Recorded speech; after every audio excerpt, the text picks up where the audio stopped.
చదువుకొని ఒక చిన్న తలంపు మీతో పంచుకొని నేను సమయాన్ని తిరిగి మరి ముఖ్య ప్రసంగికులు సునీల్ పాషా గారికి అప్పగిస్తాను. హల్లెలూయా. గలతీలు రాసిన పత్రిక 6వ అధ్యాయము 14వ వచనం చదువుకుందాం. నేనే చదువుతున్నాను, ఎదుటి చదవాలి. అయితే మన ప్రభు అయిన యేసుక్రీస్తు సిలువయందు తప్ప మరి దేని యందును అతిశయించుట నాకు దూరమవును గాక. దాని వలన నాకు లోకమునకు నేనును సిలువయ్యబడి ఉన్నాను. చదవబడిన ఈ లేఖన భాగంలో దేవుడు మనందరి ఇంట్లో ఆశీర్వదించి ఫలింపజేయునుగాక. చిన్న మాట ప్రార్థన చేసుకుంటున్నాం. ప్రేమగల మా తండ్రి నాయన యేసయ్యా, నీకే వందనాలు ప్రభా. అయ్యా ఇదిగో కల్మల గ్రామాన్ని బట్టి వందనాలు అయ్యా. ఇదిగో తండ్రి నైనా ఈ యొక్క 11 days లో అయ్యా గ్రామంతా ఈ సెలవును ధ్యానిస్తూ ప్రతి కుటుంబంలో ఈ రీతిగా అయ్యా ఇదిగోనైనా ఉపవాస ప్రార్థనలు ఏర్పాటు చేసుకుంటుండగా నీకు వందనాలు చెల్లిస్తున్నాం తండ్రి. మరొకసారి మీరు దిగిరండి తండ్రి నైనా, లేఖన ద్వారా నాతో మాట్లాడండి, సత్యాన్ని బయలుపరచమని నా దాసుని జ్ఞాపకం కడిగరించి కలుపుట వేసి మరొక చేసుకోమని సమస్త ఘనత మహిమ నీకు ఆరోపిస్తూ యేసు దివ్యమైన నామమున తండ్రి ఆమేన్. హల్లెలూయా.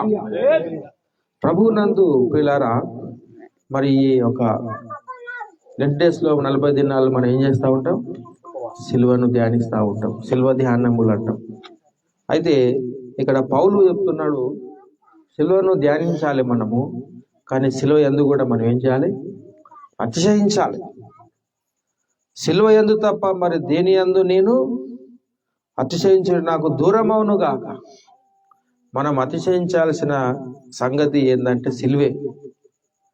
చాలా మంది వేరే విషయాలు అతిశయిస్తుంటారు అనమాట. అవి అతిశయించాల్సిన విషయాలు కావు. కొందరు వాళ్ళు సిగ్గుపడాల్సిన విషయాల మీద అతిశయిస్తున్నారంట. ఫిలిప్పీ రాసిన పత్రికలో పౌలు అంటాడు, కొందరు సిల్వకు శత్రువుగా నడుచుకొనుచున్నారంట, తాము సిగ్గుపడాల్సిన వాటి యందు అతిశయపడుచున్నారు. 3:18 అనేకులు క్రీస్తు సిల్వకు శత్రువుగా నడుచుకొనుచున్నారు, వీరిని చెప్పి ఇప్పుడు నువ్వు ఏడ్చి చెప్పుచున్నాను. నాశనం వారి అంతము, వారి కనిపే వారి దేవుడు, వారు తాము సిగ్గుపడవలసిన సంగతులు యందు భూ సంబంధమైన వాటి అందే మనసు ఉంచుచున్నారు. సిగ్గుపడాల్సిన వాటి అందు ఏం చేస్తున్నారంట? అతిశయిస్తున్నారంట. కానీ పిల్లరా, మరి సిగ్గుపడే అతిశయం ఏంటంటే అది సిలువ యందే. కొందరు తమ బలాన్ని బట్టి చూసుకొని అతిశయిస్తారు, తమ అందాన్ని బట్టి అతిశయిస్తారు, కులాన్ని బట్టి అతిశయిస్తారు, జ్ఞానాన్ని బట్టి, ఈ విధంగా ధనాన్ని బట్టి, వాహనాన్ని బట్టి అతిశయిస్తారన్నమాట. అతిశయించేవాడు దేని అతిశయించాలి? ప్రభునందే అతిశయించాలి. దేవుని లేఖనాలను ధ్యానిస్తూ అతిశయించాలి. కాబట్టి దేవుని గుణగణాలను తెలుసుకుంటే బట్టి అతిశయించాలి. కొన్ని సంగతులు ఉన్నాయి, దేవుని తెలుసుకుంటే బట్టి అతిశయించాలి, లేఖనాలను చదువుటే అతిశయించాలి, ప్రభుని అతిశయించాలి. అదేవిధంగా సిలువ యందు కూడా మనం ఏం చేయాలి? అతిశయించాలి. సిలువ మనకు అతిశయ కారణము, సిలువ మనకు అతిశయ కారణము, సిలువ మనకు బలము, సిలువ మనకు శక్తి, సిలువ మనకు విమోచన, సిలువ మనకు రక్షణ. అదే సిలువ కొందరికి అది వెర్రితనంగా అనిపిస్తున్నది. నశించిన వారికి సిలువ గురించిన వారి వెర్రితనము. అందులో బలమేమి కనిపిస్తుంది కొంతమందికి సిలువలో. తను రక్షించుకోలేకపోయాడు, మనల్ని రక్షిస్తారంటున్నారు కొంతమంది. ఆనాడు శాస్త్రులు, పరిసయ్యులు కానీ, యాజకులు కానీ సిలువలో వాళ్ళకి ఏం కనిపించలే? యేసయ్య యొక్క బలహీనత కనిపిస్తున్నది. కాబట్టి పిల్లరా, కొందరే వెరితనంగా అనిపిస్తుంది. ఏంది యేసు ప్రభు మన పాపాల కొరకు మన పాపం సాని చనిపోవడం ఏంటండి? అది ఎలా న్యాయమవుతుంది? ఇది అంతా వెరితనంలా కనిపిస్తుంది అన్నమాట. కానీ పిల్లరా, అయితే సిల్వలో ఏమున్నది? ఒక శక్తి ఉన్నది. నువ్వు నమ్మితే, విశ్వసిస్తే అందులో దేవుడు మనందరి పాపాలు మోసుకొని పోతున్నాడు. బలహీనత కాదు, అందులో బలం ఉన్నది. లోక పాపాలు మోసుకొని పో దేవుని అందరు లోక పాపాలు మోసుకొని పోయి ఎంత బలం కావాలండి? చిన్న విషయమా? భక్తిహీనులకు ఎలాగ అనిపిస్తుంది? ఆయనలో అందులో బలం లేనట్లుగా అనిపిస్తున్నది. తను తాను రక్షించుకోలేకపోతున్నాడు. కాబట్టి యేసుప్రభు అందరి పాపాలు మోసుకొని పోతున్న బలవంతుడు, సాతాను తల చితగొడుతున్నాడు. అందులో సిలువను ధ్యానిస్తే మనకేమొస్తుందంట? బలము, శక్తి, రక్షణ వస్తుంది. నశించిన వారికి ఏంది? సిలువను గురించిన వెరితనమే, కానీ రక్షించబడుతున్న మనకు దేవుని శక్తి, అందులో శక్తి ఉన్నది. కాబట్టి పిల్లరా, సిలువను మనం ధ్యానించినప్పుడు మనకు శక్తి, అది మనకు బలము, అది మనకు ఆశీర్వాదకరం. ఒక చక్కని భక్తుడు పాట రాశాడు, సిలువే నా శరణ చెట్టి భానుమూర్తి గారు. సిలువే నాశరా నాయనూరా, నీ సిలువే నాశరా నాయనూరా, సిలువయందే ముక్తి బలము జోచితిరా, సిలువయందే ముక్తి బలము జోచితిరా, నీ సిలువే నాశరా నాయనూరా. సిలువలో ఏం కనిపించిందంట ఆయనకు? ముక్తి, విమోచన. ముక్తి అంటే విమోచన. విమోచన కలిగింది, ఆయనకు రక్షణ కలిగిందంటే రక్షణ కనిపిస్తుంది. అందులో ఇంకేం కనిపిస్తుంది? బలము కనిపిస్తుంది. సిలువను మనకు ధ్యానిస్తే అందులో మనకి ఇంకేం దొరుకుతుంది? బలం ఎక్కడో లేదు, మనకు అందులోనే ఉన్నది బలం. సిలువను చూస్తే మనకి ఇంకేమొస్తుంది? బలం వస్తుందంట. సిలువను చూస్తే కన్నీరు ఏర్లే పారతాయి మనకు. కరిగి కరిగి నీరాగుచున్నదర నా హృదయం. మనకు బండలాంటి హృదయము, మెత్తని హృదయం ఎప్పుడైతే తెలుసా? సిలువను చూస్తే అప్పుడు నీకేమొస్తాయి అనమాట? నీ హృదయం నీరాగుతుంది అనమాట. కాబట్టి పిల్లారా అంటాడు ఒక చరణంలో, ఏమంటాడంటే, సిలువను జూచు కొలది శిల సమానమైన మనసు, సిలువను జూచు కొలది శిల సమానమైన మనసు, నలిగి కరిగి నీ రగుచున్నదిరా, నలిగి కరిగి నీ రగుచున్నదిరా, నీ సిలువే నాశరా నాయనూరా, నీ సిలువే నాశరా నాయనూరా. సిలువను జూచిన కొలది ఏమైతుందంట? శిల సమాన. శిల అంటే రాయి లాంటి నా మనసు కరిగి కరిగి నీరాగుతున్నది. బండలాంటి హృదయము, రాయి లాంటి హృదయము ఎప్పుడు కరిగిపోతుంది, ఎప్పుడు మెత్తనవుతుంది అంటే సిలువను చూస్తే అవుతుంది. సిలువను చూస్తే నరహంతకులు మారిపోతారు, దొంగలు మారిపోతారు, ఎంతో భయంకర పాపులు మారిపోతారు. సిలువకు అంత శక్తి ఉన్నది. యేసయ్య అందుకనే భూనిగంత వాసులారా నా వైపు చూసి రక్షణ పొందమని చెప్పాడు. కాబట్టి యేసయ్య సిలువను చూస్తే మనకు రక్షణ, యేసయ్య సిలువను చూస్తే మనకు ముక్తి, యేసయ్య సిలువను చూస్తే మనకు బలము, శక్తి అన్నీ అందులోనే ఉన్నాయి. ఇంకే దేంట్లో ఏమి లేదు, సమస్తం దేంట్లో ఉన్నాయి అనమాట, సిలువనే ఉన్నాయి. అయితే నేను ముగించేస్తున్నా, సిలువ యందు మనం అతిశయించాలి. అదేవిధంగా సిలువను చూడాలి. సిలువను చూసిన కొద్ది మనకేమొస్తుంది? ముక్తి, బలము, శక్తి వస్తుంది. విశ్వసిస్తే వస్తుంది. తర్వాత సిలువ యందు మనం అతిశయించాలి. తర్వాత సిలువను గురించి మనం ప్రకటించాలి. మేము సిలువ ఇవ్వడానికి క్రీస్తుని ఏం చేస్తున్నాం?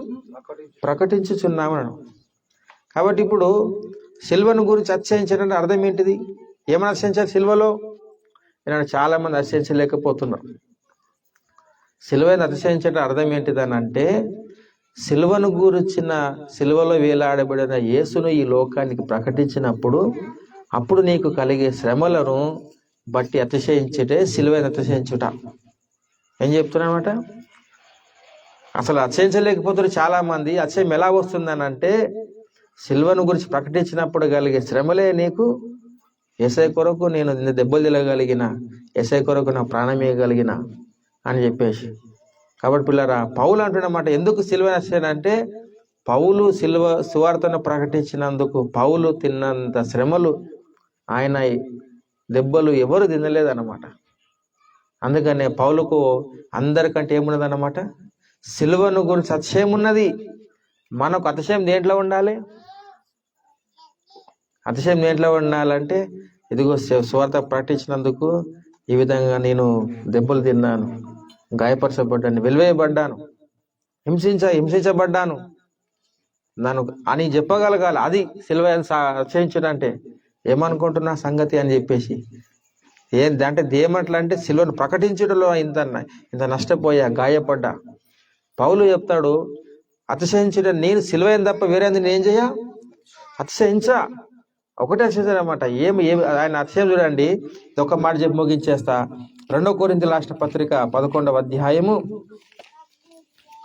2 కొరింథీయుల రాసిన పత్రిక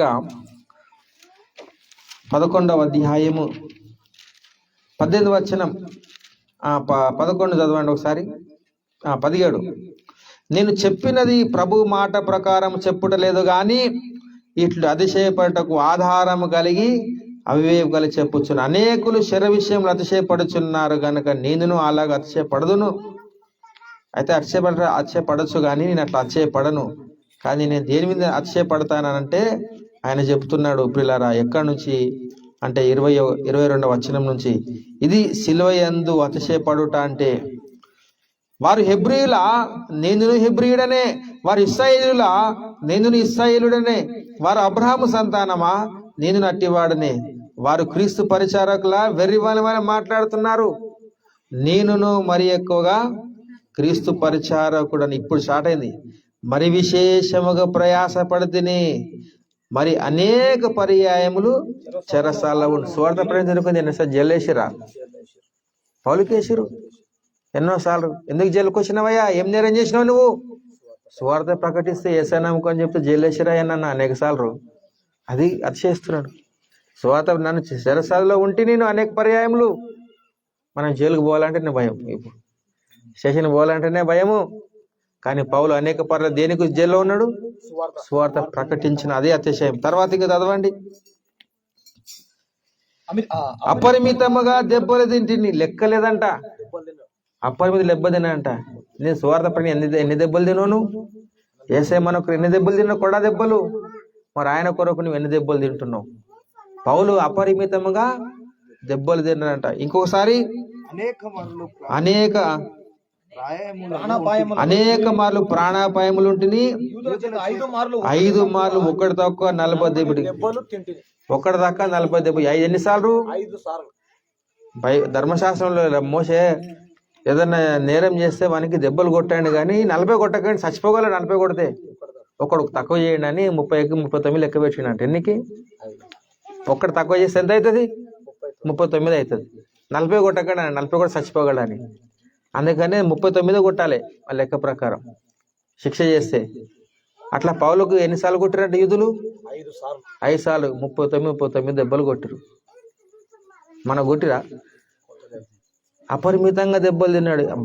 బయటి వాళ్ళ దగ్గర అనిల్ అపరిమితంగా, యూదులతోని 5 మార్లు దెబ్బలు తిని. ఇంకా చూడండి, అది ఆయన అతిశయించే కారణం. ఒక అధ్యాయం అంత చదవండి. ఇంకా ముమ్మారు బెత్తములతో కొట్టబడితిని, ఒకసారి రాళ్లతో కొట్టబడితిని, ముమ్మారు ఓడపాలికి శ్రమ పడితిని, ఒక రాత్రి మూల సముద్రంలో గడిపితిని, అనేక పర్యాయములు ప్రయాణములు, నదుల ఆపదలు, దొంగల ఆపదలు, నష్టల ఆపదలు, అన్యజనుల ఆపదలు, పట్టణం ఆపదలు, అరణ్యం ఆపదలు, సముద్ర ఆపదలు, కపట సౌదుల ఆపదలు ఉంటిని. ప్రయాసంతోను కష్టంతోను, తరచు జాగరణతోను, ఆకలి దప్పులతోను, తరచు ఉపాసముతోను, ఆకలితోను, దిగంబరతో ఉంటిని. ఇంకాను చెప్పవలసినవి అనేకములు ఉన్నవి. ఏం చెప్పాలి? ఇంకా చాలా పెద్ద లిస్టే ఉంది అంటున్నాడు పౌల దగ్గర. మన దగ్గర ఏం లిస్ట్ ఉన్నది? దేవుని కొరకు నువ్వేమన్నా నష్టపోయినావా స్వార్థ ప్రకటించినందుకు? ఏమన్నా ఇబ్బంది అయిందా? ఎన్నిసార్లు నువ్వు ఉపవాసం ఉన్నావు, ఎన్నిసార్లు నువ్వు కష్టంతో ఉన్నావు? పౌలు చెప్తాడు. అది ఇంకా చాలా ఉన్నాయి చెప్పాలనుకుంటే. అది నాకు అతిశయం అంటున్నాడు, అది నాకు గర్వకారణం. చాలా మంది నేను హిందూ నన్ను గర్విస్తున్నా, హిందూ నన్ను గర్వించుకో, నీ గర్వం నీకే. కానీ మా గర్వము సిల్వ మా గర్వం. నువ్వు దేంట్లన్నా గర్వించుకోండి, అతిశయపడండి. మన అతిశయం దేంట్లో ఉండాలి? సునీల్ పాస్టర్ గారికి మొన్న ఆయన ఫోన్ చేసాడు. నేను ముస్లింల నుంచి దేవుని నమ్ముకోండి అంట. అయితే తెలిస్తే వాళ్ళు ఇంట్లోకి వెళ్ళి వెలివేస్తారని చెప్పేసి చాలా రోజులు దాన్ని రహస్యంగా దాచాడు. భాషించుకోండి అంట. ఇది ఇల్లు చేంజ్ చేస్తుంటే సడన్గా బైబుల్ దొరికిందంట. అరే నువ్వు దేవుని యేసుప్రభుని నమ్ముకున్నావా అంటే చెప్పేసిరంటే అవునన్నట్టు. మా పరువు తీసినావు కదా నువ్వు, మొహమ్మద్ రోజు వదిలేసి, మొహమ్మద్ ప్రవక్తను వదిలేసి, అల్లాని వదిలేసి యేసయ్య నమ్ముకుంటా ఇంటికి వెళ్ళిపో అని చెప్పి వెలుగొట్టినట్ట. వెలుగొడితే ఇక ఆయన ఇంట్లోకి వెళ్తూ నడుచుకుంటా ముంబైకి వెళ్ళిపోతా ఉన్నాడట. అన్న ఒకసారి ఫోన్ చేసి మీ వాక్యం విన్నా, వాక్యం ద్వారా బలపరచబడ్డా, నా కోసం ప్రార్థన చేయండి. డబ్బులు ఏమి అడగలే అబ్బాయి, ఆయన నాకు డబ్బులు ఏమని అడగలేదు. నేను వెళ్ళిపోతా, ఎట్లనో వెళ్ళిపోతా, నేను అక్కడ పని చేసుకుంటా, నాకేం లేకపోయినా పర్లేదు, నాకు యేసయ్య కావాలి. నన్ను వెలివేసిండ్రు, కట్టుబట్ట మీద వెళ్ళిపోతున్నా అని చెప్తే ప్రార్థన చేసిండు. ఏమనంటే ఒకప్పుడు నాది కూడా అదే పరిస్థితి, నేను సేవ చేయాలనుకున్నప్పుడు, సేవ చేస్తున్నప్పుడు నాకు కూడా ఏం లేదు. నేను కూడా ప్రయాణం చేస్తూ నడుచుకుంటా ఎన్నో గ్రామాలు తిరిగినాం. కాలేజీలు చదువుకుంటున్నప్పుడు ఎంతో సేవ చేస్తున్నా, నడుచుకుంటా బస్సులు వెళ్ళుకుంటూ పోయినాం. తర్వాత దేవుడు నాకు బైక్ ఇచ్చిండు, తర్వాత కారు ఇచ్చిండు. నేను కూడా ఎన్నో శ్రమలు పడ్డా, నేను ఎంతో నడిచినా. దేవుని కొరకు ఒక సాక్ష్యం ఉంటుంది, నువ్వేం భయపడకు, దేవుడు తప్పక ఆశీర్వదిస్తాడు. నువ్వు చెప్పగలగాలి, నేను ఒకప్పుడు స్వార్థ ప్రకటించినందుకు ఇంత ఇబ్బందులు ఉన్నా చెప్పగలమా? అది అతిశయం. అంటే ఏనాడు ధ్యానించడమే కాదు, మనకు సిల్వను గురించి అతిశయపడాల్సిన అవసరం ఉన్నది. మనం పౌలేమన్నాడు, సిల్వను గురించి అతిశయం, నాకు ఇంకేం ఇది తప్పించింది, ఇంకా దేని గురించి అతిశయపడా, నేను సిల్వలోనే అతిశయిస్తానట. కాబట్టి పిల్లలు ఇంకా ఎన్నో ఉన్నాయి చెప్పడానికి, అది పౌలు యొక్క అతిశయం. మరి మనకేమున్నది సిల్వ అతిశయించడానికి? కాబట్టి మనం కూడా సిల్వలోను ధ్యానించి, సిల్వను మరి అదే ప్రకటించినప్పుడు ఆ కలిగే శ్రమలను బట్టి మనకు అదే అతిశయకరణ, పరలోకంలో అదే గొప్ప బహుమానం, మహిమ తీసుకొస్తాయి మనకు. కాబట్టి రండి, మనమందరం కూడా పౌలులాగా సిలువను ప్రకటించేవారుగా ఉందాం, సిలువను ధ్యానించి ముక్తి శక్తి బలం పొందుకున్న వారంగా ఉందాం. అలాగే సిలువను అతిశయించి ధన్యుల దేవుడు అలాంటి కృప మనందరికీ అనుగ్రహించును గాక. ఆమేన్, ఆమేన్. మరి ఇతడు వాక్యం నిమిత్తము తమ్ముడు ప్రార్థన చేస్తాడు. మిగతా సమయాన్ని పాస్టర్ గారికి అప్పగిస్తున్నాను. వాక్యం కొరకు ప్రార్థన, చిన్న ప్రార్థన. మంచిది. కన్ను మూసుకుని ప్రార్థనలోకి వెళ్తాం. పరిశుద్ధుడు ఎదుగు తండ్రి, ఇది వరకు మాట్లాడారు ప్రభువా. అయ్యా, నీ యొక్క సిలువను గురించిన సువార్త ప్రభువు నశించిపోతున్న వారికి ప్రభువా, అయ్యా ఇదిగో తండ్రి వెలితనమై ఉంది ప్రభువా. రక్షింపబడుతున్న మాకు తండ్రి దేవుని శక్తి ఉంది ప్రభువా. నీ యొక్క సిలువను గురించినటువంటి సత్యమును మాకు బోధించినందుకై వందనాలు అయ్యా. మరొకసారి తండ్రి దైవ సేవకుల కొరకు ప్రార్థిస్తున్నానయ్యా. దైవ సేవకులను తండ్రి మీరు జ్ఞాపకము చేసుకోండి. మరొకసారి ప్రభు వారిని కూడా నిలబెట్టి అందరితో మీరు మాట్లాడి సత్యమును ప్రభు ఈ స్థలమందు దేవ మీరే ప్రభు హృదయాలలో విత్తగలరని యేసు నామములో ప్రార్థిస్తున్నాను తండ్రి. ఆమేన్. హల్లెలూయా. దేవుని పరిశుద్ధ నామానికి మహిమ కలుగును గాక. దేవుని బిడ్డలారా, మరి ఈ చక్కటి అవకాశం దేవుడు మాకు ఇచ్చిన దాన్ని బట్టి దేవుని స్తుతిస్తున్నాను. దైవజనులు కన్నడలో చెప్తారనుకున్నాను. వారు కన్నడ భాష, హిందీ, ఇంగ్లీష్, తెలుగు 4 భాషల్లో కూడా మంచిగా మాట్లాడగలుగుతారు. సంగారెడ్డిలో వాళ్ళు సేవ చేస్తున్నారు.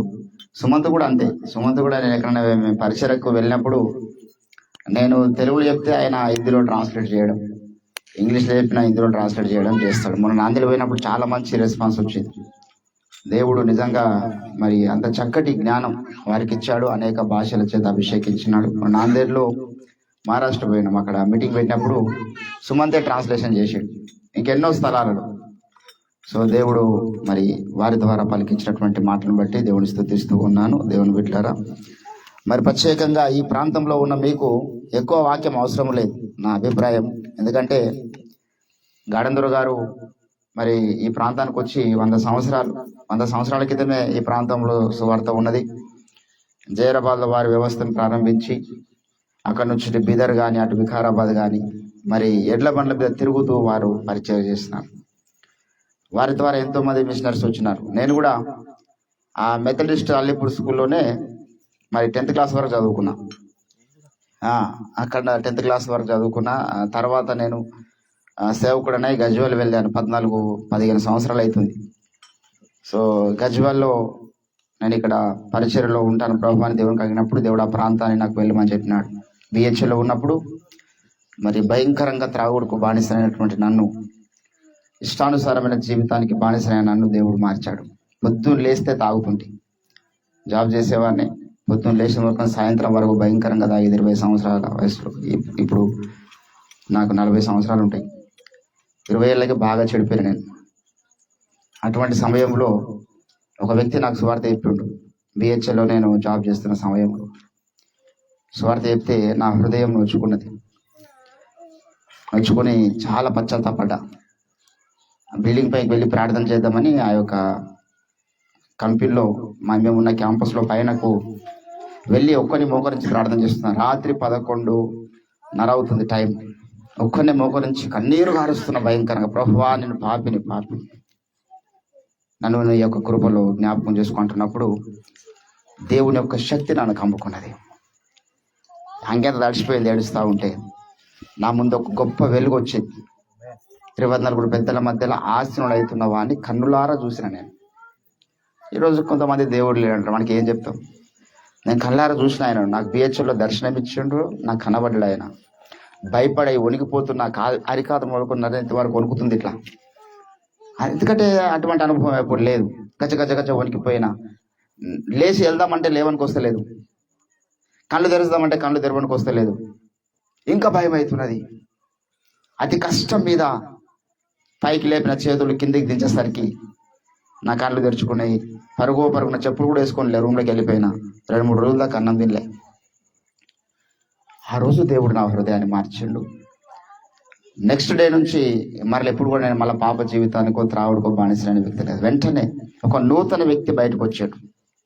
40 రోజులు ఉపవాస ప్రార్థన ప్రతిష్ఠించుకొని బాప్తిసం తీసుకున్నాను. 2008 మే నెలలో, మే 11వ తారీఖు రోజు నేను బాప్తిసం తీసుకున్నా. 2008లో దేవుని కృపను బట్టి ప్రతి సంవత్సరము 40 దినాలు ఉపవాస ప్రార్థనలు చేశాను.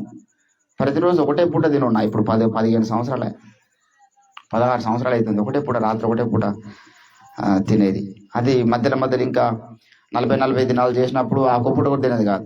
ఒకసారి మధ్యలో 2 సార్లు 100 రోజులు చేశాను.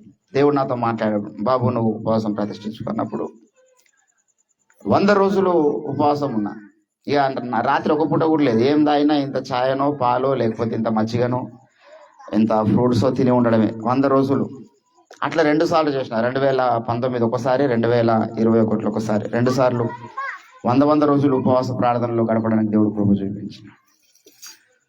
దేవుని బిడ్డలారా, దేవుని యొక్క ప్రత్యేకమైన కాపుదల ఉన్నది. ఒకసారి 3 రోజులు కూడా దేవుడు నీకు దర్శనం చూపిస్తాను బాబు అన్నప్పుడు 3 రోజులు కనీసం మంచినీళ్ళు కూడా తాగలే. మనం అన్నం తిని పొద్దుగాలకి బయటకు వచ్చినామంటే మధ్యాహ్నం సాయంత్రం 4-5 సార్లు కనీసం నీళ్ళు అయితే మనలో గ్లూకోజ్ జనరేట్ అవుతూ ఉంటుంది, మాట్లాడడానికి నడవడానికి శక్తి వస్తుంది. 3 రోజులు మంచినీళ్ళు కూడా ఒక చుక్క నోట్లు వేసుకోలేదు, ఎవరితో మాట్లాడలేదు, ప్రార్థనలో ఉన్నా. లాస్ట్ రోజు దేవుడు దర్శనమిచ్చిండు పరదేశు. ఆ స్థలాన్ని నాకు చూపించి ఇట్లా ఎన్నో అనుభవాలు దేవుని అన్నీ చాలా కాలం కింద జరిగినాయి. హల్లెలూయా. సో ప్రత్యేకంగా మీ ప్రాంతానికి రావడానికి దేవుడు ఇచ్చినటువంటి ఈ మంచి తరుణాన్ని బట్టి దేవుడిని స్తుతిస్తున్నాం. జైరాబాద్ ప్రాంతం అన్నా, ఇటు బీదర్ ప్రాంతం అన్నా మాకు ఎంతో ఇష్టం. ఈరోజు దేశంలో ఏ రాష్ట్రాలకు వెళ్తా ఉన్నాం మేము. నేను సరస్ పాస్టర్ గారిని 5-6 రాష్ట్రాల వరకు తిరిగాం. వేరే రాష్ట్రాలు కూడా వెళ్ళి మీటింగ్స్ పెట్టి వచ్చినాం. ఇప్పుడు మాకు మళ్ళీ ఇదే నెల 20వ తారీఖు ఇప్పుడు ఢిల్లీ వెళ్ళాలి. 20వ తారీఖు రోజు ఇద్దరము, నేను మా ఫ్యామిలీతో 20వ తారీఖు రోజు వెళ్ళి మళ్ళీ 28వ తారీఖు ఢిల్లీ నుంచి వస్తాం. పెద్ద మీటింగ్ ఉంది మా గురువు గారిది. అట్లా ఎన్నో, జబల్పూర్ వెళ్ళాము, విశాఖపట్నం వెళ్ళాము, తర్వాత ఇంకా చాలా స్థలాలు. ఆంధ్రప్రదేశ్ అయితే ఎన్నోసార్లు వెళ్ళాము, తమిళనాడు, కేరళ వెళ్ళాము. తర్వాత ఇంకా ఎక్కడెక్కడో మర్చిపోయినా. ఒకసారి కొడైకెనాల్, అక్కడ కూడా ఒక పాస్టర్ గారిని కలిసి చాలా విషయాలు మాట్లాడాము. మళ్ళీ ఇప్పుడు 25కు మళ్ళీ మాకు ఇక్కడ నుంచి 6:30కి పొద్దున్న ఫ్లైట్. ఇట్లా దేవుడు దేశమంతా కూడా మమ్మల్ని తన యొక్క ఉన్నతమైన కృపను బట్టి వాడుకొని చూడున్నాడు. హల్లెలూయా. ఇది మా గొప్పతనము కాదు. నశించిపోతున్నటువంటి మమ్మల్ని ప్రేమించి ఇష్టానుసారమైన జీవితానికి బానిసలైన మమ్మల్ని ఆ మెథడిస్ట్ స్కూల్లో మాకు పొద్దున్నే ప్రేయర్ చేపించేది టీచర్స్. దాని ప్రభావం అనుకుంటాం మేము మారడానికి. మరి అక్కడ మిషనరీ స్కూల్ అది కాబట్టి పొద్దున్న ప్రేయర్ ఉండేది, ఏదైనా స్పెషల్ అకేషన్స్ ఉన్నప్పుడు ప్రేయర్స్ ఉండేవి, వాక్యాలు చెప్పేది. ఆ విత్తనాలు మా హృదయాల్లో దేవుడు ఫలింపజేస్తున్నాడు. హల్లెలూయా. ఒక చిన్న మాట చదివి ఒక 5 నిమిషాల్లో నేను ముగిస్తాను. కొరింథీయులకు రాసినటువంటి మొదటి పత్రిక 7వ అధ్యాయం ఒక చిన్న మాట చదువుకుందాం. గత రాత్రి ఇక్కడ ప్రకటించిన వాక్యము 2500 మంది ఆ ఫోన్ ద్వారా చూశారు. హల్లెలూయా. దేశ విదేశాల్లో ఉన్నవారు, అక్కడక్కడ ఉన్నవాళ్ళు 2500 మంది రాత్రి ఇక్కడ పలికించినటువంటి సందేశాలు విని బలపడ్డారు. ఇప్పుడు కూడా చాలా మంది వీక్షిస్తున్నారు లైవ్ లో. ఇక్కడ ఒక 200 మంది మాత్రమే కాదు, అందులో 2000 మంది కూడా చూడవచ్చు. అదొక వెసులుబాటు. సామాజిక మాధ్యమం ద్వారా కూడా మనము దేవుని యొక్క సువార్త సందేశాన్ని అనేకులకు పంచుకోవడానికి దేవుడు ఇచ్చినటువంటి అద్భుత అవకాశం. కొరింథీయులకు రాసినటువంటి మొదటి పత్రిక 7వ అధ్యాయము 29-30 వచనాలు మనం చదువుదాం. సహోదరులారా నేను చెప్పున్నదేమనగా కాలము సంకుచితమై ఉన్నది కనుక ఇక మీదట భార్యలు కలిగిన వారు భార్యలు లేనట్టును ఏడ్చువాడు ఏడవనట్టును సంతోషపడువాడు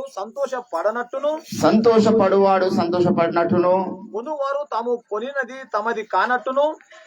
కొనువాడు కొనినది తమది కానట్టును ఉండవలెను. ఏలయనగా ఈ లోకపు అనుభవించువాడు అమితముగా అనుభవింపనట్టును ఉండవలెను. ఏలయనగా చాలు, ఈ లోకపు నటన గతించుచున్నది. చదవబడిన లేఖన పరిశుద్ధ భాగాన్ని దేవుడు మన వినికిడిలో ఫలింపచేయును గాక. Amen, amen. ప్రభునందు నాకు అత్యంత ప్రియులారా, మీలో కొందరు ఏదైనా ఒక అద్భుత కార్యం నా జీవితంలో జరిగితే బాగుండనే ఉద్దేశంతో వచ్చి ఉండొచ్చు. కొందరు దేవుడు నాతో మాట్లాడితే ఏదైనా ఒక మాట ద్వారా నేను బలపడతానని ఆశతో వచ్చి ఉండొచ్చు. ఇక్కడ ఉన్న 100-200 మంది ఒక్కొక్క ఆలోచనతో దేవుని సన్నిధికి రావచ్చు. దేవుడికి ఉన్నటువంటి ఒక పేరు ఏంటంటే అందరి హృదయం ఎరిగిన వాడు ఆయన. హల్లెలూయా. అపోస్తల కార్యం 1వ అధ్యాయంలో 18వ వచనంలో ప్రభువాన్ని అందరి హృదయం ఎరిగిన వాడవు గనక ఈ తప్పిపోయినటువంటి ఇస్కరియోతు యూదా ప్లేస్ లో ఎవరు రావడం నీ చిత్తమో వారిని నడిపించని మన దేవుడికి ఉన్నటువంటి పేరు ఏంటంటే అందరి హృదయం జరిగిన దేవుడు ఆయన. ఏ రహస్యము ఏ స్థితి ఆయనకు మరువుగా ఉన్నది కాదు. ఎవరికి ఏ మాటలు అవసరమో ఆ మాటలు దేవుడు పలికిస్తాడు. ఎవరికి స్వస్థత కావాలో వాడికి దేవుడు స్వస్థతను ఇస్తాడు. మా సేవా జీవితంలో ఎన్నో దేవుడు అద్భుతాలు జరిగించాడు. నేను సేవారంభంలో మొట్టమొదటి కూటం పెట్టినప్పుడే అటు జోగిపేట దగ్గర ఒక public meeting, first public meeting. ఆ పాస్టర్ గారు ఉంటారు, రవితేజ గారు, బయటికి వెళ్ళారు. వారి గ్రామంలో పెట్టించాడు. 2000 ఏ సంవత్సరం అది? 2011లోనో ఎన్ని అద్భుతాలు జరిగినాయి అంటే మేము ఊహించలేము. ఇట్లా ప్రార్థనలు చేస్తా ఉంటే 20 మంది 10 మంది టప పడిపోయారు ఎక్కడో ఎక్కడ. 10 మంది దురాత్మ శక్తుల చేత పీడించబడుతున్న వారు గిలగిల కొట్టుకొని విడుదల పొందుకున్నారు. అటువంటి 100 ఉన్నాయి. కానీ మా పునాది అద్భుతాల మీద కాదు, అద్భుతాలే ప్రామాణికంగా మనం తీసుకో. అవసరాన్ని బట్టి దేవుడు చాలా చిన్నది. అద్భుతం అనేది చాలా చిన్నది. దయ్యాల చేత విడిపించడం అనేది చాలా చిన్నది. రోగాలు వెళ్ళిపోవడం అనేది చాలా చిన్నది. కానీ ఈ వాక్యము మీ హృదయంలో వ్రాయబడడం చాలా పెద్దది. ఈ వాక్యము చేత మీ జీవితాన్ని కట్టుకోవడము చాలా పెద్దది. పేతురు రాసిన పత్రికలు అంటాడు, మేము ఆ పరిశుద్ధ పర్వతం మీద ఆయనతో కూడా ఉండిన వారమై ఆ శబ్దమును మేము వింటిమి. ఇతడు నా ప్రియ కుమారుడు, ఇతని యందు నేను ఆనందిస్తూ ఉన్నాను, ఇతని మాట మీరు వినవలెనని చెప్పినటువంటి మాట పేతురు యోహానులు ఎక్కడున్నారండి? ఆ యొక్క రూపాంతరం కొండ మీద విన్నారు ఆ శబ్దం. కానీ వారు అంటారు, ఇంతకంటే స్థిరమైన ప్రవచన వాక్యం మనకున్నది అంటాడు పేతురు రాసిన పత్రిక 1:17 వచనంలో. వాక్యానికి అంత గౌరవించారు. నీ నామం అంతటి కంటే నీవిచ్చిన వాక్యమును నీవు గొప్ప చేసి ఉన్నావు అంటాడు కీర్తనకారుడు. అందుకే వాక్యాన్ని మనం ప్రేమించాల, వాక్యాన్ని గౌరవించాల. ఎవడైనా వాక్యం విని అటు వెళ్ళిపోయింది అనుకో, ఏదో చెప్పిండిపోయింది అనుకోవద్దు. వాక్యము యాకోబు 1:23 అంటాడు, ఎవడైనా వాక్యం వినువాడు మాత్రమై ఉంటే, ఎటువంటి వాడంట? అద్దములో తన సహజ ముఖమును చూసుకున్న మనుషుని పోలేను. అప్పుడు అద్దం ముందు పోయినప్పుడు చూసుకుంటాం, పక్కకు పోయినాక మనం ఎట్లలో మళ్ళీ మర్చిపోతాం. అట్లా కొంతమంది ప్రేయర్స్కి వచ్చినప్పుడు వాక్యం వింటారు, అక్కడనే మర్చిపోయి వెళ్ళిపోయేవారు ఉంటారు. అటువంటి వారితో దేవుడు మాట్లాడాడు. దేవుడు ఎవరితో మాట్లాడు తెలుసా?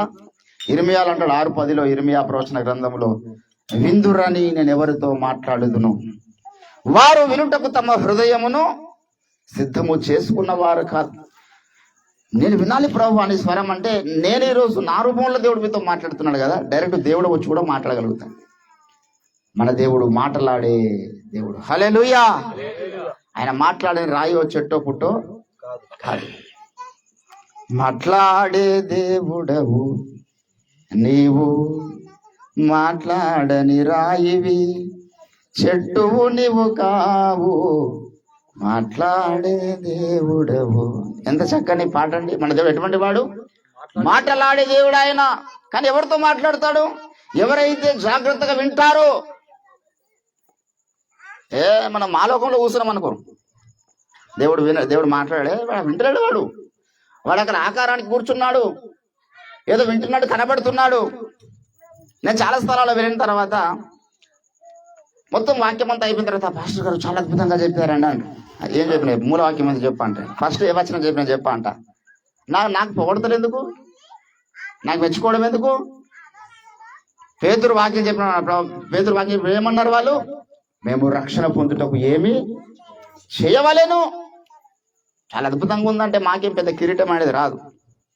మీరు నాకు వచ్చినందుకు మీరు నాకు అన్నం పెట్టకపోయినా పర్వాలేదు, నాకు మీరు ఇంట్లో పండుకోవడానికి స్థలం ఇవ్వకపోయినా పర్వాలేదు, నాకు కానుక పెట్టకపోయినా పర్వాలేదు, నాకు మీరు ఏం మా ఏ మర్యాదలు వద్దండి, మీరు వాక్యము చేత బలపడితే చాలు. హల్లెలూయా. ఈ వాక్యమును మర్చిపోకుండా మీ హృదయం అనే పలక మీద రాసుకుంటే చాలు. ఎందుకంటే వాక్యము చాలా శక్తి గలది. హల్లెలూయా. దేవుని బిడ్డలారా, చదువుకున్న లేఖన భాగంలో దేవుడు అంటున్నాడు, ఈ లోకము నటన గతించుచూ ఉన్నది. ఈ లోకము గతించిపోయే లోకం. ఈ లోకంలో ఏది శాశ్వతము కాదు. ఈ లోకంలో ఉన్నటువంటి ప్రతి ఈరోజు మనం చూస్తున్నాం ప్రపంచ వింతలు, 7 వింతల్లో ఒక వింత మన భారతదేశంలో ఉన్నది. ప్రపంచంలో 7 వింతలు, అందులో ఒక వింత భారతదేశంలో ఉంది, ఢిల్లీ దగ్గర ఆగ్రాలో తాజ్ మహల్. అని ఒక టైం వస్తుంది. పేతురు రాసిన 2వ పత్రిక 3వ అధ్యాయము 10-11 వచనాలు అంటాడు, ఈ భూమి అంతా కూడా అగ్ని చేతి ఏమైతుందంట? కాలిపోబోతున్నది. భూమి దాని మీద కృత్రిమములు కాలిపోబోతున్నాయి. పంచభూతములు మిక్కుటమైన వేండ్రంతో లయం కాబోతున్నాయి. ఇప్పుడు మనం జీవిస్తున్న ఈ భూమిని దేవుడు కాల్ చేసే టైం రాబోతున్నది. ఈ భూమి ఉండదు. మనం కట్టుకున్న గుళ్ళు ఉండయి, మనం కట్టుకున్న గోపురాలు ఉండయి, మనం కట్టుకున్న ఇండ్లు ఉండయి, మన భూములు ఉండయి, ఏముండయి. మొత్తం ఈ యొక్క భూమిని దేవుడు ఏం చేయబోతున్నాడు? అగ్ని చేత కాల్చివేయబోతున్నాడు. ఇది అశాశ్వతమైనటువంటి లోకం. ఇది శాశ్వతమైన లోకము కాదు. మొట్టమొదటి విషయం అది మనం గమనించాలి. ఈ లోకంలో మనం ఏ రీతిగా జీవిస్తున్నాం? ఈ లోకంలో మనం అన్ని విషయంలో మితముగా ఉంటున్నామా ఏంటండి? మేము చాలాసార్లు ట్రైన్లలో ప్రయాణం చేస్తున్న సమయంలో ఆ సీట్ మీద ఒక అబ్బాయి కూర్చున్నాడు. ఒకరోజు కొంచెం నాకు కిటికీ దగ్గర కూర్చుని, బాబు కొంచెం తలదెంపుతుంది, కొంచెం లేస్తావా, సీట్ నాది ఇది అంటున్నాడు. జనరల్ టికెట్ కదా, కొంచెం వాడు కూర్చోరా బాబు నా సీట్ మీద కూర్చుంటే, లేదు నేను లేవా, ఈ సీట్ నాది అంటాడు. సరే పర్వాలేదు కూర్చున్నా, అట్లనే కూర్చున్నా. ఆడ గుంటూరు దగ్గరికి పోయిన తర్వాత దిగిపోతా ఉన్నాడు. పోయేటప్పుడు అన్నా, బాబా సీట్ నిజాన్ని ఒక తీసుకోపోను. అడిగా చూసి ఒక మొత్తం టమాటా పండులాగా అయిపోయింది. ఎర్రగా ఇడేవడరా పోయి సీట్ అని తీసుకుపోతాం, నీదన్నావు కదా మరి. అంటే ఈ లోకములో ఏదైనా కూడా అంతే. ఇది నాది, అది నాది, ఏది కూడా మనది. క్షణ గుండె ఆగితే ఏది మనది. దేవుని బిడ్డలారా, చాలా మందికి ఈ లోకం యొక్క గమ్యము అర్థమైతలేదు. మొట్టమొదటి విషయం ఏంటంటే, ఈ లోకము అశాశ్వతమైనది. యాకోబు రాసినటువంటి పత్రికలో 4వ అధ్యాయము 14వ వచనంలో ఒక మాట అంటాడు. యాకోబు రాసినటువంటి పత్రిక 4వ అధ్యాయం 14వ వచనంలో ఏమన్నాడు? రేపేమి సంభవించునో మీకు తెలియదు. మీ జీవము ఏ పాటిది, మీరు కొంతసేపు కనబడి అంతలోనే మాయమైపోయే. అంటే మొట్టమొదటి విషయం ఏం చెప్పండి? ఈ లోకము అశాశ్వతము. కాబట్టి మీరు ఏమన్నాడు? ఈ లోకం మీద ఎక్కువ మమకారం పెంచుకొనకండి. 1 యోహాను పత్రిక 1:20, 1:15-16 వచనాలు అంటాడు, ఈ లోకమును ప్రేమించకండి. లోకం అనగా ఏమిటి? దేశం అంటే మట్టి కాదు, దేశం అంటే మనుషులు అన్నారు. లోకం అంటే ఏమిటో 3 ముక్కలు చెప్పాడు అక్కడ. లోకములో ఉన్నదంతయు అనగా శరీరాశ, నేత్రాశ, జీవపు డంబం, ఇవి దేవుని వల్ల పుట్టినవి కావు. కాబట్టి వీటిని మీరు ప్రేమించకండి. యాకోబు 4:4 అంటాడు, వ్యభిచారములారా, ఈ లోక స్నేహము దేవునితో వైరమని మీరు ఎరుగరా? మొదట మనం ఈ లోకాన్ని ప్రేమించొద్దు. లోకస్తులు ప్రేమించుకున్నారండి. వారికి ఉన్న ఇళ్లను ప్రేమించుకున్నారు, వారికి ఉన్న ఆస్తులను ప్రేమించుకున్నారు, వారు సంపాదించుకున్న దాన్ని ప్రేమించుకున్నారంటే వారి కళ్ళు వెలిగించబడలేవు. నూతన సృష్టి యేసు రక్తం చేత కడగబడి పైన వాటి మీద దృష్టి పెట్టడానికి పిలువబడ్డ నీవు ఈ భూమి మీద ఎక్కువ మమకారము పెంచుకోవద్దు. ఎందుకు? మొదటిది ఈ భూమి శాశ్వతం కాదు, రెండవది నీవే శాశ్వతం కాదు. మీరు ఏ పార్టీ వారు, మీ జీవం ఏ పార్టీది? ఈరోజు ఇంత చక్కగా మాట్లాడుతున్నారు, రేపు మాట్లాడుతున్నా గ్యారెంటీ ఎవరికైనా ఉందా? నాకుందా? ఏ నొప్పి రోగం లేకుండా రాత్రి తిని మంచిగా వండుకొని తెల్లారి కళ్ళు తెరవని వాళ్ళు ఎంతో మంది ఉన్నారు. ఏమైంది? రాత్రి మంచిగా ఉండే నొప్పి లేదు, రోగం లేదు ఆయనకు. ఎంత లేపినా లేస్తలేడు మనిషి. అంటే ఏ రాత్రి వెళ్ళిపోయింది ఆయనలోంచి ఊపిరి. యోబు గ్రంథంలో అంటాడు 8:8 మనం నిన్నటి వారమే, ఈరోజు కూడా మనది కాదు, ఈరోజు కూడా మనది శాశ్వతం కాదు. దావీదు 39వ కీర్తనలు అంటాడు, మొదటి వచనంలో 5వ వచనంలో ఒక మాట అంటాడు, తెలుపుము నాంతము నాకు, తెలుపుము నా ఆయువు ఎంతో, తెలుపుము నాంతము నాకు, తెలుపుము నా ఆయువు ఎంతో, తెలుపుము ఎంత అల్పుడనో, తెలుపుము ఎంత అల్పుడనో, విరిగి నలిగి ఉన్నాను నేను, విరిగి నలిగి ఉన్నాను. జగమున్న ప్రభువా పరవాసిని, నడచుచున్నాను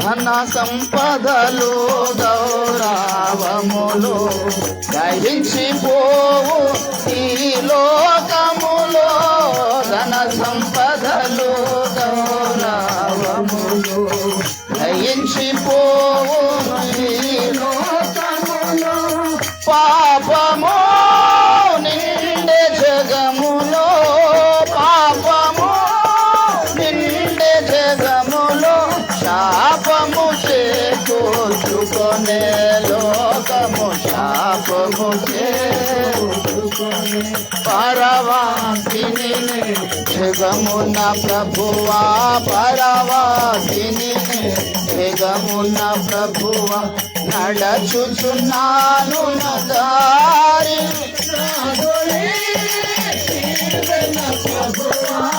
నా గురి నీవే నా ప్రభువా, నీ దరినే చేరదను నేను, నీ దరినే.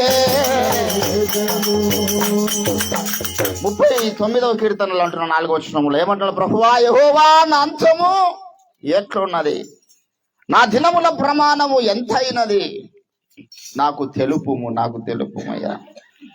నేను ఏ పాటి వాడను, నా జీవం ఏ పాటిది, నా అంతము గురించి నాకు తెలియచేయి. దేవుని బిడ్డలారా, మనము మన యొక్క గురి అంతా కూడా మన అంతము మీద ఉండాలి. ఎటువంటి అంతము నాకు కలగబోవచ్చు ఉన్నది. ఇక్కడ దావీదు ప్రార్థన చేస్తున్నాడు.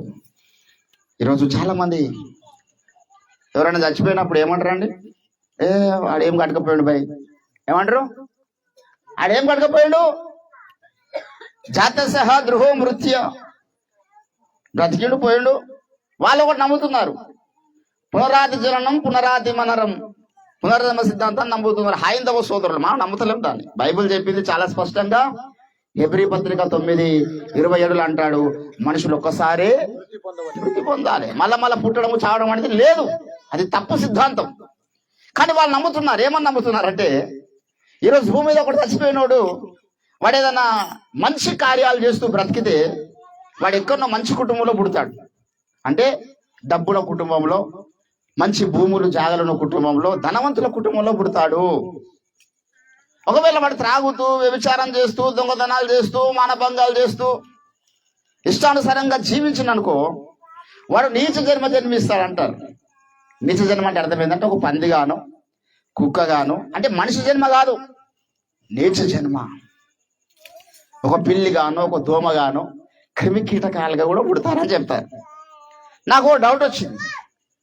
ఏంటంటే ఇప్పుడు ఒక మనిషి మంచిగా బతకకపోతే నీచ జన్మ జన్మించి, ఇప్పుడు మా అవ్వనే ఉండే, ఆ ముత్తవ్వ నేను బాగా ప్రేమించింది. ఫర్ ఎగ్జాంపుల్, ఆమె దేవుని దగ్గర ఉండాలని కోరుకుంటున్నా, ప్రార్థన కూడా చేసిన.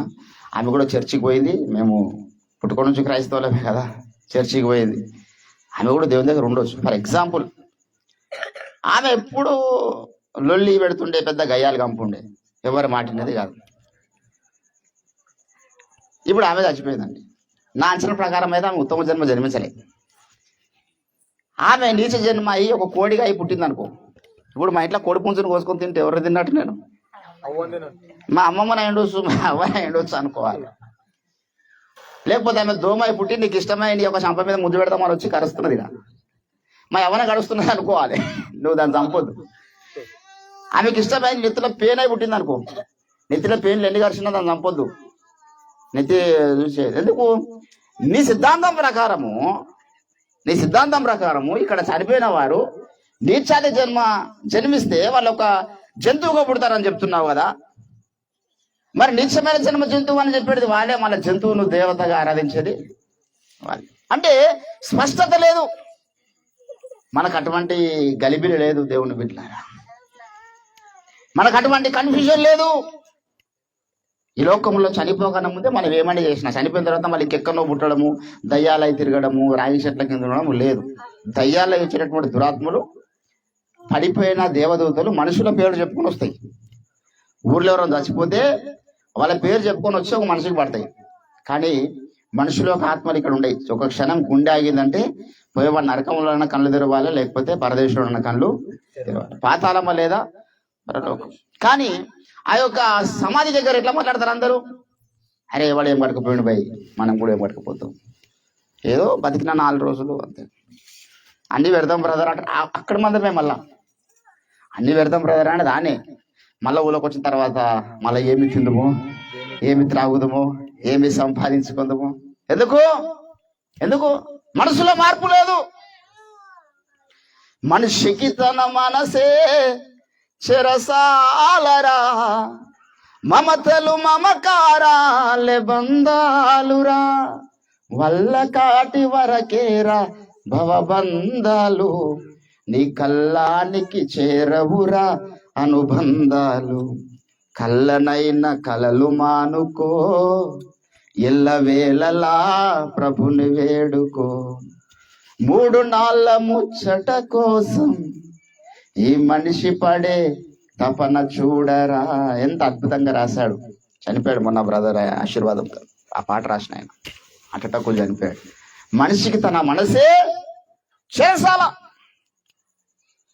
ఆ మనసులో ఏదో ఉంటది, నాకు ఇవన్నీ కావాలి, మళ్ళీ వాడు చచ్చిపోతాడని తెలుసు. దేవుని బిడ్డలారా, మొదటి విషయం, ఈ లోకము అశాశ్వతము, ఈ లోకంలో బతుకుతున్న నీవు అశాశ్వతం. కానీ శాశ్వతమనే కొన్ని ఉన్నాయి. పౌలు అంటాడు, కొరింథీయులకు రాసినటువంటి 2వ పత్రిక 4వ అధ్యాయము 18వ వచనంలో అంటాడు, మేము దృశ్యమైన వాటిని చూడక. నీ శరీరము అశాశ్వతము, నీ శరీరం మట్టికి మన్నైపోతుంది. ఈ లోకంలో నువ్వు కట్టుకున్న ఇండ్లు, వాకిళ్ళు, జాగలు, భూములు, నీ గోపురాలు, నీ యొక్క మందిరాలు అన్ని మట్టికి మన్నైపోతాయి. కానీ నీలో ఉన్న ఆత్మకు ఏంటండి? ఆత్మ శాశ్వతమైనది. నీలో ఉన్న ఆత్మ శాశ్వతమైనది కాదు. నీ శరీరం అశాశ్వతమైనది. నీలో ఉన్న అంతరంగ పురుషుడు శాశ్వతమైన వాడు. ఈ అంతరంగ పురుషుడు బతుకుతాడు మరలా. ప్రసంగి 12వ అధ్యాయం 7వ వచనంలో అంటాడు, ఆత్మ తను అనుగ్రహించిన తండ్రి యొద్దకు మరలా ఏంటండి? మన్నుకు మన్ను, దుమ్ముకు దుమ్ము, ధూళికి ధూళి అని సమాధి చేసినాడు చెప్తారు పాస్టర్ గారు. అక్కడ ఏమంటాడు? మన్నైనది మరలా వెనుకటి వలే మంటికి చేరును గాని ఆత్మ, అది దాని మీద దృష్టి పెట్టాలి. బోధ దాని కొరకు కావాలి. శారీరకంగా మంచిగా ఉండడానికి కాదు, శారీరకంగా దీవించబడడానికి కాదు, అంతేకాక నీకు మంచి ఆరోగ్యం ఉండాలని కోరుకుంటాం, నీ పిల్లలు, నీ కుటుంబం, నీ భార్య, నీ భర్త అందరూ మంచిగా కోరుకుంటాం. కానీ అన్నిటికన్నా ముఖ్యమైనది ఏం తెలుసా? నీ యొక్క ఆత్మ రేపు ఈ లోకయాత్ర ముగిసిన తర్వాత ఎక్కడికి వెళ్ళబోచున్నది ఏంటంటే, ఆత్మ మరలా దేవుని దగ్గరికి పోవలసి ఉన్నది. ఎందుకో తెలుసా? ప్రతివాడు వాని యొక్క తీర్పు చెప్పాలి దేవుని దగ్గర. లెక్క అడుగుతాడు దేవుడు, ఎవరిని వదిలిపెట్టాడు. తీర్పు జరుగుతుందండి. ఏ మతం వానికైనా, ఏ కులం వానికైనా, ఏ వర్గం వానికైనా, ఏ జాతి వానికైనా తీర్పు ఉన్నదనే విషయాన్ని మర్చిపోవద్దు. ఈ లోకంలో ఎలాగైనా బతకొచ్చు, ఏ దైవారాధన చేస్తూ బ్రతకొచ్చు, ఏ కులంలో అయినా ఉండొచ్చు, ఏ మతంలో అయినా ఉండొచ్చు, ఏ ప్రాంతంలో అయినా ఉండొచ్చు. ఇష్టమున్న జీవితము జీవించి ఉండవచ్చు, జీవించు. ఎవరి బలవంతం లేదండి. ఇప్పుడు ఎవడో తప్పు చేసాడు, వాడు నాకు భయపడితే నాన్న కూడా తప్పు చేయడు. నేను లేనప్పుడు వానికి ఎన్నో పర్సనల్ మూమెంట్స్ వస్తాయి, వాడు రహస్యంగా జీవించే స్థలాలు వస్తాయి. కానీ నువ్వేది చేసినా, నువ్వు తిన్నా, తాగినా, పండుకున్నా, వ్యభిచారం చేసినా, సంపాదించినా, ప్రార్థన చేసినా, వాట్ ఎవర్ ఇట్ ఈస్, ప్రతిదాన్ని బట్టి దేవుడు నీకు తీర్పులోనికి తెస్తాడనే విషయాన్ని గుర్తుపెట్టుకుంటాడు. 2వ కొరింథీయులకు రాసిన పత్రిక 5వ అధ్యాయము 10వ వచనంలో అంటున్నాడు, అవి మంచివైనను సరే, చెడ్డవైనను సరే, మనము దేహముతో జరిగించిన వాటి ఫలము ప్రతివాడు పొందున్నట్లు క్రీస్తు న్యాయపీఠం ముందు మనము ప్రత్యక్షము కావలసి ఉన్నది. జడ్జిమెంటే ఉంది. ఏదో ఆశమసిగా జీవితము కొనసాగిస్తే సరిపోదు దేవుని బిడ్డలారా. ప్రకటన 13:14 అంటాడు, వారు తమ ప్రయాసములను మాని ఏం చేస్తారంట? ప్రభు యొద్ద నివసించుటకు వెళ్ళి ఉన్నారు. దేవుని ఇంటి యొద్ద తీర్పు ప్రారంభమయ్యే టైం రాబోతున్నది. కాలము సంకుచితమై ఉన్నది అంటాడు. అందుకే మన మూలాకి ఏమన్నాడు? కాలము సంకుచితమై ఉన్నది. వెరీ షార్ట్లీ యేసు ప్రభు రాబోతున్నాడు ఈ లోకానికి. తీర్పు తీర్చడానికి రాబోతున్నాడు. ప్రతి వానికి లెక్క అడగడానికి రాబోతున్నాడు. ఇంకెప్పుడు మనం ఏ రీతిగా లెక్కలు చెప్పబోతున్నాం దేవుని దగ్గర? పలానా రోజు పలానా కార్యం ఎందుకు చేసామని తెలియనప్పుడు మనం ఏం చెప్తాం? ఆలోచించుకోవాలి రాత్రికాల సమయంలో. ఓ మనిషి యోచింపవా, నీ బ్రతుకు ఎలాగున్నదో. ఓ మనిషి యోచింపవా, నీ బ్రతుకు ఎలాగున్నదో. ధనము చూసి దగా పడకుమా, బలము చూసి భంగపడకుమా. ఆ రోజు శ్రమ నుండి తప్పించి నాథుడు లేడు. అదే ఆ రోజు యేసయ్య ఉగ్రత రోజు, 7 ఏళ్ల శ్రమల రోజు, పాపులంతా ఏడ్చే రోజు. ఏం చేయాలి మనము? ఓ మనిషి యోచింపవా, కాలము సంకుచితమైతూ ఉన్నది. కష్టమానము కొందరికంతా ఈ లోకం మీదనే. అరే క్యా హై భాయ్, ఖానా బినా మజా మే గుజారిత్ కర్నా, ఎంజాయ్ కరో. అక్కడ ఏమన్నాడు చదివిన లేఖన భాగంలో? ఇక మీదట కాలము సంకుచితమైనది కాబట్టి ఇక మీదట కొనువాడు కొన్నది తమది కానట్టు ఉండాలి. ఏంటండి? ఇప్పుడు నేను కారు కొన్న కారు నాది కాదనుకోవాలి. ఓ 10 ఎకరాల పొలం కొన్నది కాదనుకోవాలి. నువ్వు ఏదన్నా కొను, అది నాది కాదనుకున్నట్ల బ్రతుకమన్నాడు. భార్యలు కలిగిన వారు ఏమన్నాడు? భార్య లేనట్టు అనుకోమన్నాడు. కొందరికి పెళ్లి అయిందంటే వాళ్ళ ఇంటికి వెళ్ళి బయటికి రాడు. ఏం చేస్తాడో అర్థం కాదు. ఏంటండి? ఎప్పుడు నా జామ పండు, నా అంగురు పండు, నా జామ పండు, ఎంతకాలం ఉంటుంది చెప్పు. పెళ్ళి వ్యవస్థ కూడా అంత అవసరమైంది కాదు. మాట్లాడుతున్నా, పెళ్ళి అయిన వాళ్ళు అందరికీ తెలుసు. పెళ్లి కానోడేమో పెళ్లి కాలేదని బాధపడతాడు, అయినోడేమో అయినందుకు బాధపడతాడు. 2 రకాలుగా బాధపడ్డ ఉన్నారు. ఏంటంటే కొంతమందికి అస్తమానము ఈ యొక్క భూమి మీద ఉన్న విషయాల మీదనే. ఏమి తిందుమో, ఏమి త్రాగుదుమో, ఏమి ధరించుకుందామో, ఏం తింటామండి, ఎంత తింటాం. రోమిలకు రాసిన పత్రికలు అంటున్నాడు 13వ అధ్యాయము 14వ వచనంలో ఏమంటాడు తెలుసా?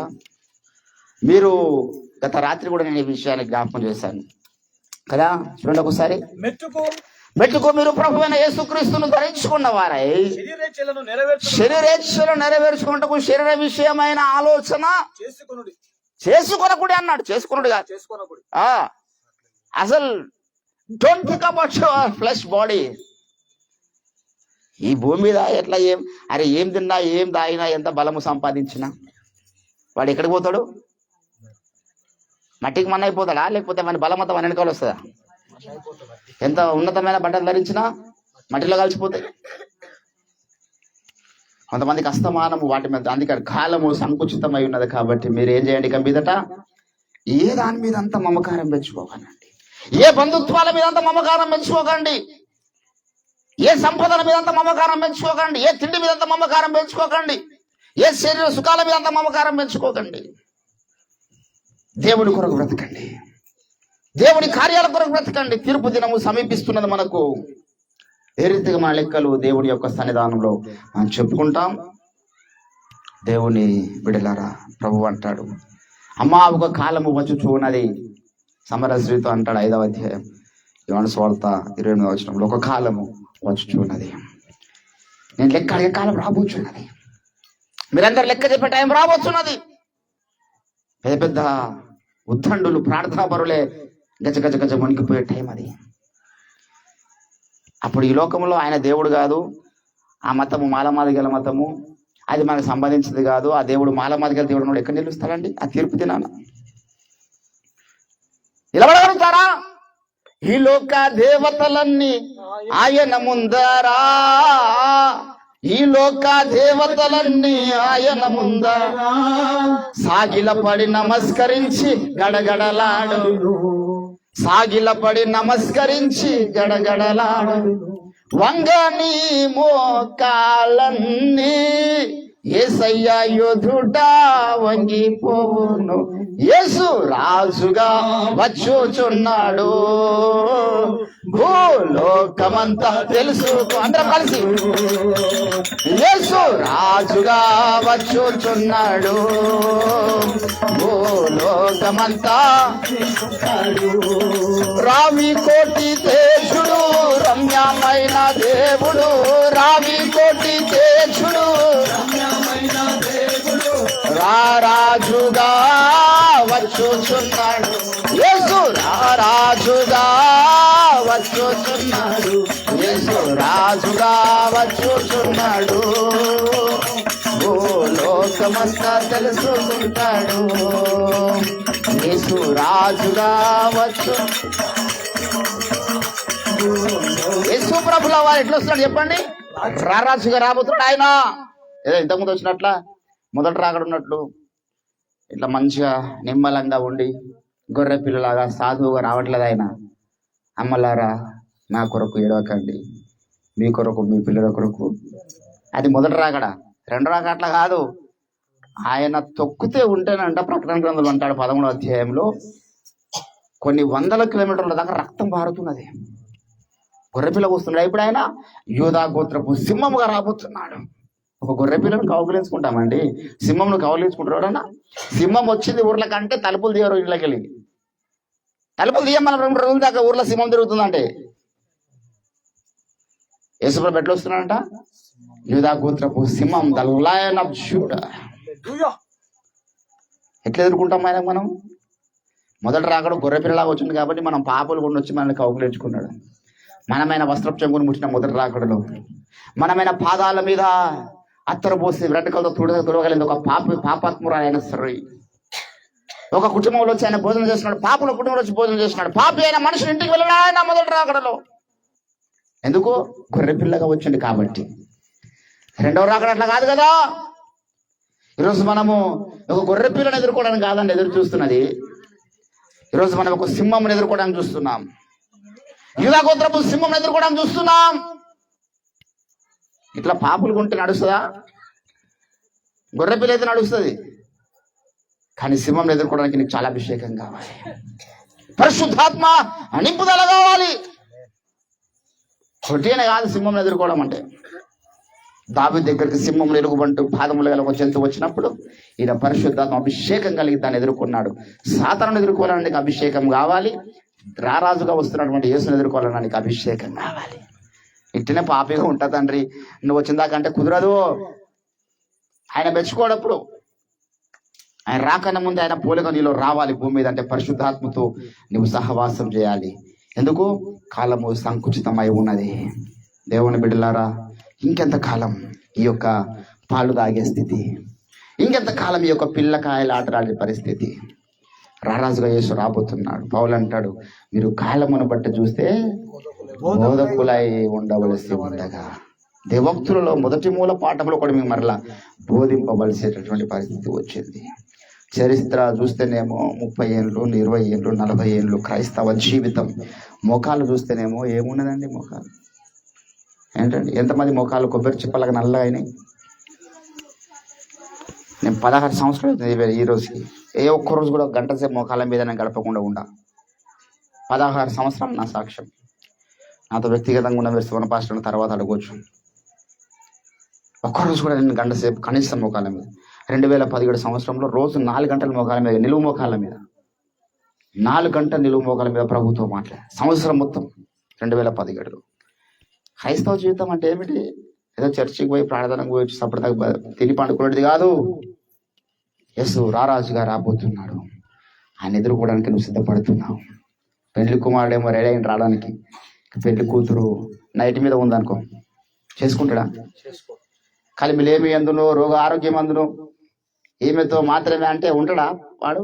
ఆ పెళ్లి అట్లా నైట్ మీద వస్తే ముఖం కడుకోకుండా, నెత్తి జుట్టు తీసుకోకుండా నైట్ మీద వచ్చింది అనుకో పెళ్లి పిట్టల మీదకి, మనం చేసుకుంటాడు. లోకంలో, ఈ భౌతిక లోకంలో ఎవరు చేసుకోడు కదా. ఇప్పుడు ఈ పెళ్లి అప్పుడే ఇట్లుందంటే తర్వాత ఎట్లుంటుందో తెలుసా? ఇప్పుడు జీవితంలోనే వెళ్ళిపోతున్నాడు. మరి యేసుప్రభుని పెళ్లి చేసుకుంటున్నాం మనము. ఎంత అలంకరించబడుతూ ఉన్నాం.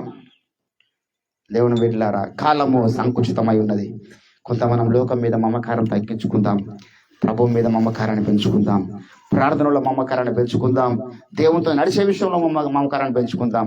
లోకం మీద చాలు, లోక వ్యసనాల మీద చాలు, లోక బంధుత్వాల మీద చాలు, లోక సంపదల మీద చాలు, లోకంలో తిండి తిప్పల మీద చాలు. ప్రభు ఈ మాటలు మీ ముందు జ్ఞాపకం చేయమని నాకు ఆలోచన ఇచ్చినాడు. ఒక నూతన తీర్మానం ఈ రాత్రికాల సమయంలో తీసుకుందాం. ఇక మీదట భార్యలు కలిగిన వాడు భార్య లేనట్టు వాడు, కొన్నవాడు కొన్నది తనది కానట్టుగా జీవించాడు. ఎందుకయ్యా పౌలు అంటే కాలము సంకుచితమై ఉన్నది. ప్రభు రారాజుగా రాబోతున్నాడు. తీర్పు దినము రాబోతున్నది. ఎంతమంది సిద్ధపడి ఉన్నాం? హల్లెలూయా. సిద్ధపడుమని ప్రభువు చెప్పగా తన ప్రియ సంఘము దీవెననొందగా. ఎంత అద్భుతమైన పాట. ఏం చెప్పినట్ట? సిద్ధపడుమని ప్రభు చెప్తున్నాడు. సిద్ధంగా ఉన్నట్టు బాబు, ఏ టైంలో వస్తుంది ఏమన్నా నేను దొంగ వాళ్ళే అంటే అర్థమైంది. ఎప్పుడు వస్తుందో తెలియదు కాబట్టి మీరు రెడీ ఉండాలి. బీ రెడీ టు పికప్ మీ.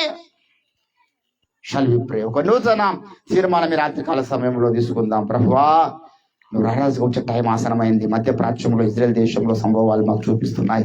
ఇది రాకని సంభవాలు. మేము ఇట్లైనా సపోసప్పటి క్రైస్తవ జీవితం జీవించొద్దు. Rise rise for Christ. ప్రభు కొరకు మనం లేద్దాం, తేజరిల్లుదాం. ఒక నూతన తీర్మానం తీసుకుందాం. ప్రభు కొద్ది మాటలు మన వీటిలో ఫలింపచేయను గాక. ప్రార్థన చేసుకుందాం. అందరం కూడా మోకరించి ఒక నూతన తీర్మానం తీసుకుందాం. ఆ దేవుని బిడ్డ యొక్క రాత్రికాల సమయంలో ఒక ఆలోచన చేద్దాం. తీర్పు దినము సమీపించి ఉన్నది. లోకాంతము సమీపించి ఉన్నది. ఇంకా నువ్వు ఎక్కడేసినా గొంగడి అక్కడేసినట్టే ఉండకూడదు. ఒక నూతన తీర్మానం తీసుకో దేవుని సన్నిధానంలో. ప్రభువు నీకు స్తోత్రాలు, ప్రభువు నీకు స్తోత్రాలు. హల్లెలూయా.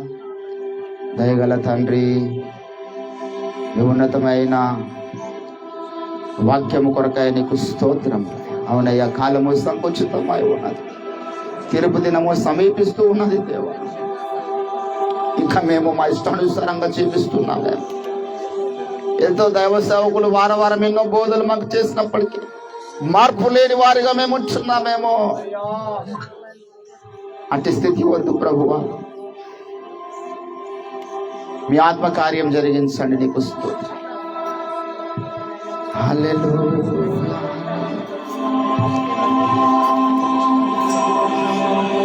నా సమర్థత చాలు ప్రభువా. నా బలహీనతలన్నీ ఈరోజు కొట్టివేయండి. నేను ఏదో వ్యర్థమైన వాటి మీద మమకారాలు పెంచుకుంటున్నానేమో, నీకు విరోధమైన వాటి మీద మేము మమకారాలు పెంచుకుంటున్నామేమో. నా శరీరమే శాశ్వతం కాదయ్యా. నా శరీరం మీద నాకు మమకారం వద్దు, ఈ లోక వ్యసనాల మీద నాకు మమకారం వద్దు, లోక స్నేహాల మీద మమకారం వద్దు. దేవుని బిడ్డ, నూతన తీర్మానం తీసుకోగలుగుతావా? దేవుడు నీతో ఈ రాత్రికాల సమయంలో మాట్లాడినాడు బిడ్డ. నేను అభిషేకించడానికి దేవుడు ఇష్టపడుతున్నాడు ఈ రాత్రికాల సమయంలో.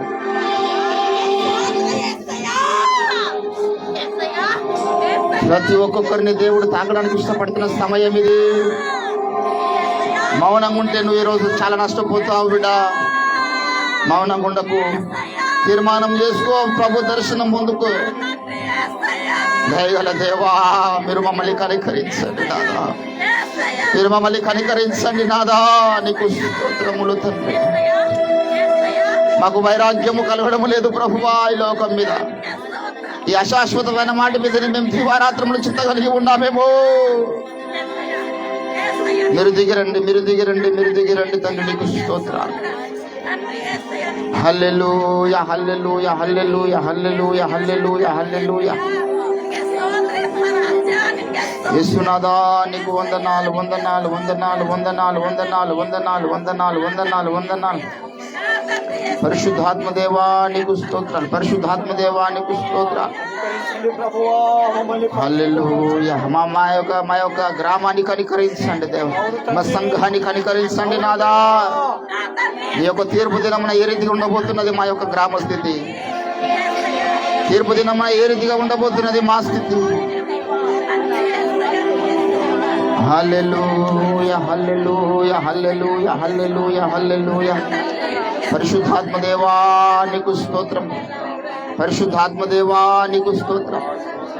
నీ ప్రతి సమస్యకి రోజు దేవుడు జవాబు ఇవ్వబోతున్నాడు బిడ్డ. నువ్వు నోరు తెరిచి ప్రార్థించినట్లయితే, నేను నోరు తెరిచి దేవుడిని అడిగినట్లయితే నీలో ఉన్న సకల బలహీనతను దేవుడు కొట్టివేయబోతున్నాడు రాత్రికాల సమయంలో.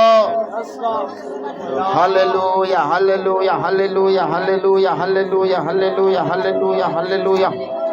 స్తోత్రం, స్తోత్రం, స్తోత్రం, స్తోత్రం, స్తోత్రం, స్తోత్రం.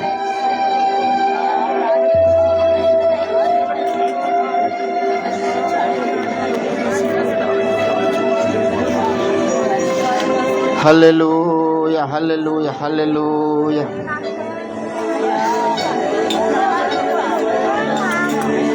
రాజులకు రాజు యేసు హల్లెలూయా,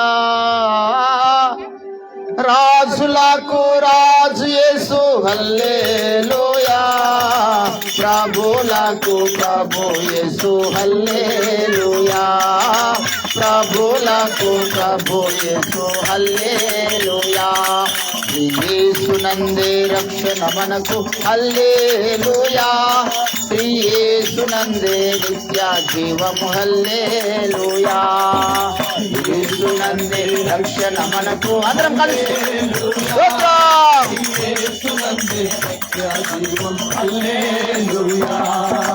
యేసునందే నిత్య జీవము హల్లెలూయా. నీతిమంతుడు యేసయ్యా హల్లెలూయా, నీతిమంతుడు యేసయ్యా హల్లెలూయా, సమాధానకర్త యేసు హల్లెలూయా, సమాధానకర్త యేసు హల్లెలూయా. యేసునందే రక్షణ మనకు హల్లెలూయా, శ్రీ యేసునందే నిత్య జీవం హల్లెలూయా, శ్రీ యేసునందే నిత్య జీవం హల్లెలూయా. సాధ్య దేవుడు యేసయ్యా హల్లెలూయా, సాధ్య దేవుడు యేసయ్యా హల్లెలూయా, నిత్య మార్గం యేసయ్యా హల్లెలూయా, నిత్య మార్గం యేసయ్యా హల్లెలూయా. యేసునందే రక్షణ మనకు హల్లెలూయా, యేసునందే నిత్య జీవం హల్లెలూయా, యేసునందే నిత్య జీవం హల్లెలూయా. స్వాస్థ్యపరచు స్వస్థపరచును యేసయ్యా హల్లెలూయా స్వస్థపరచును యేసయ్యా విడుదల ఉంది యేసునందు హల్లెలూయా విడుదల ఉంది యేసునందు హల్లెలూయా యేసునందే రక్షణ మనకు హల్లెలూయా అంధకార దయ్యపు శక్తులు యేసునామములో వెలువడతామై రాత్రికాల సమయంలో దురాత్మ సమూహంలో నిలబడతామై యేసునామములో దేవుడి శక్తి అడుగుదాం వేగము దిగి వచ్చిన ఈ స్థలములోనికి Thank you, Lord.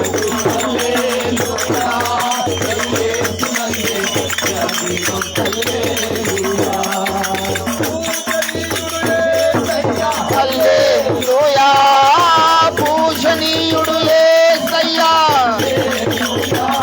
పూజింతుము నిన్ను యేసయ్యా హల్లెలూయా పూజింతుము నిన్ను యేసయ్యా హల్లెలూయా యేసునందే రక్షణ మనకు హల్లెలూయా యేసునందే నిత్య జీవం హల్లెలూయా యేసునందే నిత్య హల్లెలూయా పరమునకధిపతి యేసయ్యా హల్లెలూయా పరమునకధిపతి యేసయ్యా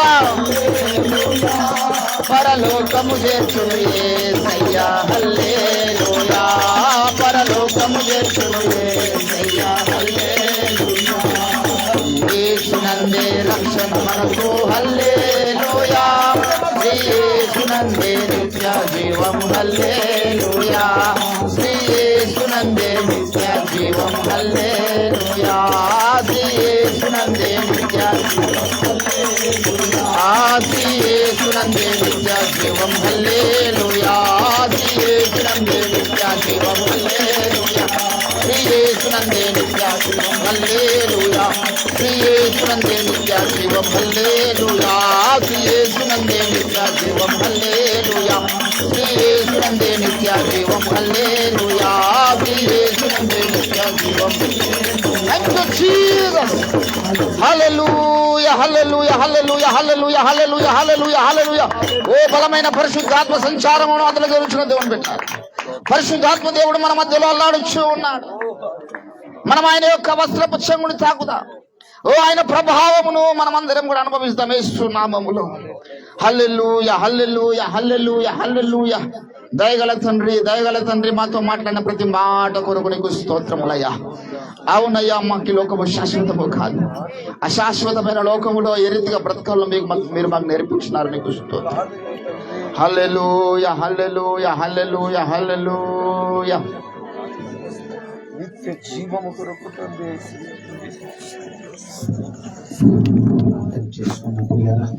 వాక్యం నిమిత్తం ప్రార్థన చేసుకున్నాం. ఆఖరి ప్రార్థన మన మధ్యలో గారు మన దైవ సేవకులు ప్రార్థన చేస్తారు.